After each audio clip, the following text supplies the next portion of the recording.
بچے کا ختنہ اور اس ختنے کا ولیمہ اور قربانی.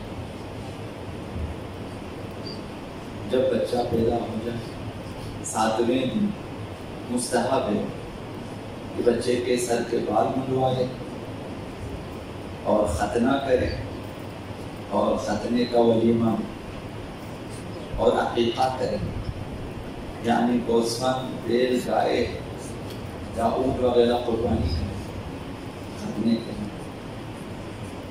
البتہ اس میں اتنی گنجائش ہے کہ 7ویں دن سے پہلے 7ویں دن کے بعد یہ کام انجام دے سکتے ہیں، اور ولیمہ ولادت اور ولیمہ ختنہ دونوں کو ایک ساتھ بھی دے سکتے ہیں کہ ایک ہی دن یہ سب انجام دے. عقیقہ بھی ہو اور وہی ولیمہ ختنہ بھی ہو، وہی کھانا ہو، ایک ساتھ مسئلہ یہ اکٹھے کر سکتے ہیں. ختنے میں واجب ہے کہ غلاف کے اس حصے کو کاٹے جو عضو کے سرے کو ڈھک لیتا ہے.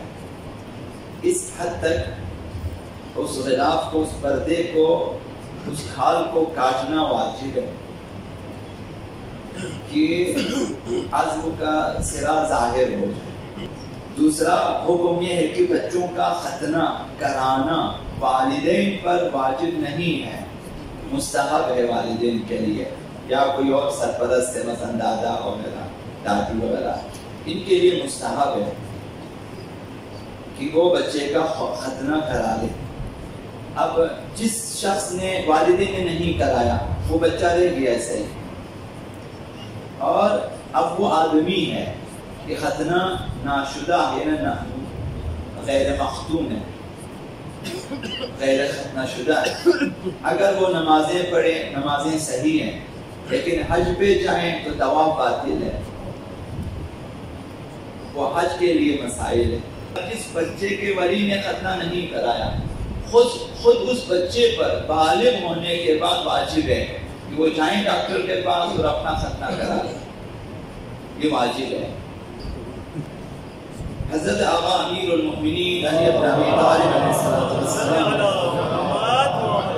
ارشاد فرمایا کہ احتنوا اولادکم یوم السابع، 7ویں دن اپنے بچے کا ختنہ کراؤ. اور لا یمنعکم حر ولا برد، یہاں پہ عموماً ایسا ہوتا ہے کہ ابھی سردی ہے، ابھی گرمی ہے، چھوڑیں. آقا امیر المؤمنین نے اسی نقطے کو اٹھایا کہ کوئی سردی کوئی گرمی تمہیں نہ روکے اس کام سے. 7ویں دن مستحب ہے، بہت اچھی چیز ہے، مگر یہ کہ کوئی بچہ بیمار ہو مثلا اس قدر ہو کہ وہ الگ چیز ہے، ورنہ نارمل بچوں کا 7ویں دن ختنہ ہونا چاہیے، مستحب ہے. آقا امیر المؤمنین نے فرمایا کہ 7ویں دن ختنہ کراؤ، کوئی سردی گرمی تمہیں اس کام سے نہ روکے. فَإِنَّهُ طَهُورٌ لِلْجَسَدِ، اس سے جسم پاکیزہ ہو جاتا ہے. اور وَإِنَّ الْأَرْضَ لَتَضِجُّ إِلَى اللَّهِ مِنْ بَوْلِ الْأَغْلَفِ، ایک بچہ جو نامختون ہے، جس کا ختنہ نہیں ہوا، زمین فریاد کرتی ہے جب وہ بچہ پیشاب کرتا ہے. زمین کو چیز بری لگتی ہے، چونکہ حکم خدا کی مخالفت ہو رہی ہے کہ ختنہ نہیں کیا اور والدین نے بھی سستی کی ہے، زمین فریاد کرتی ہے. اور اسی طرح سے امیر المؤمنین نے فرمایا کہ اپنی اولاد کا، بیٹوں کا 7ویں دن ختنہ کرو.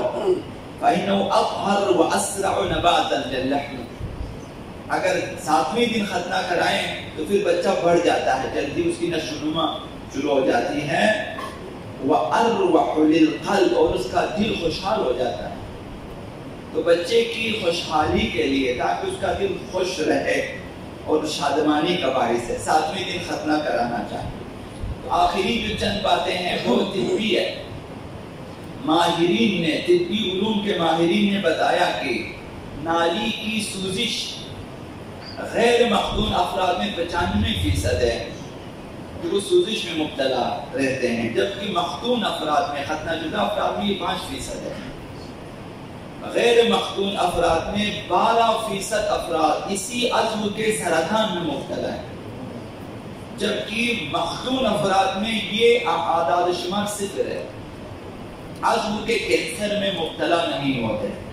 غیر مختون افراد میں جنسی امراض زیادہ ہیں اور مختون افراد میں کم ہیں.